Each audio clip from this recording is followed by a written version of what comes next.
कांचन अधिकारी। और मैं डॉक्टर मुकेश शर्मा जी को बहुत सारी बधाइयां देना चाहती हूँ, क्योंकि उनके कहानियों का अनोखा अंदाज ये यूट्यूब चैनल ने 1 साल पूरा कर लिया है।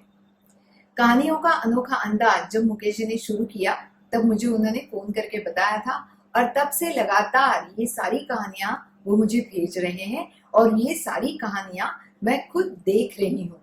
ये कहानियां छोटी सी है लेकिन इनकी सीख बहुत बड़ी है। इतनी बेहतरीन कहानियां हैं ये कि इसमें से हमें आज भी बहुत सारी सीख लेने को मिल रही है, और ये कहानियों को बताने का उनका अंदाज भी बहुत अनोखा और बहुत ही बढ़िया है। वापिस एक बार मैं मुकेश शर्मा जी और उनकी पूरी टीम को ढेर सारी शुभकामनाएं देती हूँ 1 साल पूरा करने के लिए। All the best.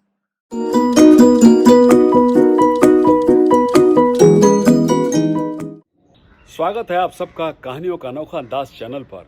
और सच्चाई तो यह है कि कहानियां सुनाने की प्रथा पीढ़ी दर पीढ़ी हर कल्चर में दिखाई देती है, क्योंकि मनुष्य कहानियां सुनना पसंद करते हैं। एक रिसर्च से पता चलता है कि हमारा मस्तिष्क कहानियों को सुनने के लिए ही बना है।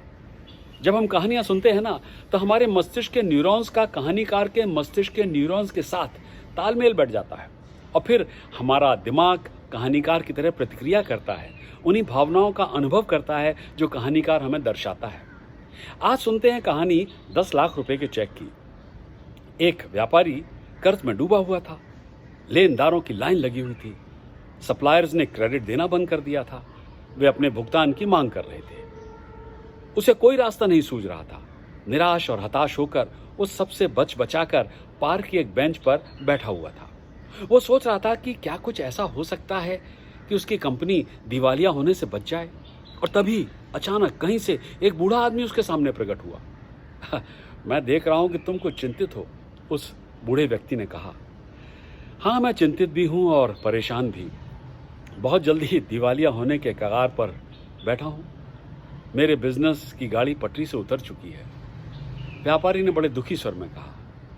उसकी व्यथा सुनने के बाद बूढ़े व्यक्ति ने कहा, ओह, इसका मतलब यह है कि तुमको अपना व्यापार वापस पटरी पर लाने के लिए फंड्स की जरूरत है।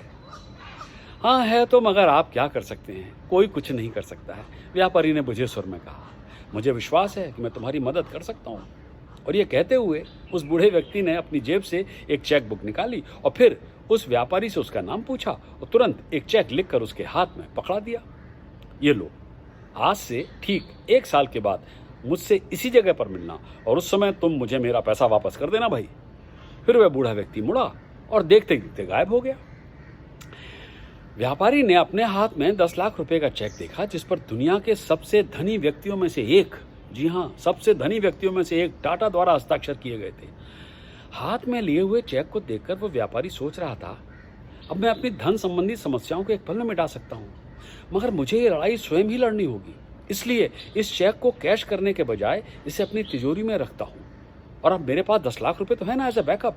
यही सोचकर वो अपने बिजनेस को बचाने के लिए फिर जुट गया।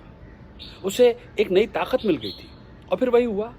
पुनः जीवित आशा के साथ उसने बेहतर सौदों और भुगतान की विस्तारित शर्तों पर बातचीत की। कई बड़ी सेल्स की डील्स को फाइनलाइज किया, और कुछ ही महीने के भीतर वो कर्ज से मुक्त हो गया। उसकी गाड़ी फिर से पटरी पर आ गई थी। वो एक बार फिर पैसा कमा रहा था। ठीक 1 साल बाद उस व्यापारी ने अपनी तिजोरी से वो 10 लाख रुपए का चेक निकाला और उसे लेकर पार्क में आया। वहां उसे वो बूढ़ा आदमी दिखाई दिया, लेकिन जैसे ही वो उसे चेक देकर अपनी सफलता की कहानी सुनाना चाहता था कि अचानक एक नर्स दौड़ती हुई आई कहीं से और बूढ़े व्यक्ति को पकड़कर बोली, हाँफते हुए, एट लास्ट यहां मिल गए आप। व्यापारी की समझ में नहीं आया कि आखिर ये हुआ क्या। उसने नर्स की ओर प्रश्नात्मक दृष्टि से देखा।